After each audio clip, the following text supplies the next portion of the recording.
today we're going to be making a dish called a French cassoulet. These are the ingredients today that we're going to be using to make our dish. You're just going to use a couple of stalks of the celery right here. You're not going to need that much. You want to make sure that you take those leaves off of it. I'll show you about that in a minute. A little bit of zucchini and squash, medium size. Just make sure it's really firm when you do purchase it. Make sure there's no bruises or anything like that into it. You just need an onion. It could be a red onion. It could be a yellow onion, Vidalia. Vidalia onions are really sweet. So that's a pretty good thing that you can use. A little bit of butter, and you're going to use a touch of olive oil. That's just going to help to saute down your dish. Your tomatoes, just use regular vine ripe tomatoes. You can even use Roma if you want to, and you just don't even want to deal with it. You can use canned tomatoes. Even Rotel would be excellent in this dish. Garlic. This is something that I always express. Whenever you buy garlic, make sure it's really firm. You want to check it.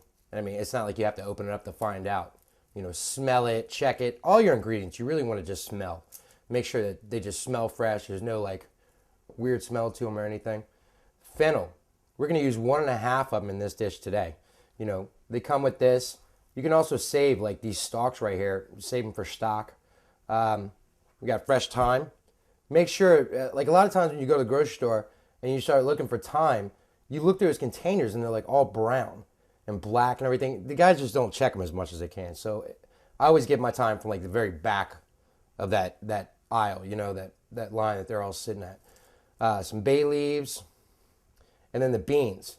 And this dish, it's not like you're cooking red beans and rice or anything. So you can just go ahead. Your best option is to buy a bean that's already cooked.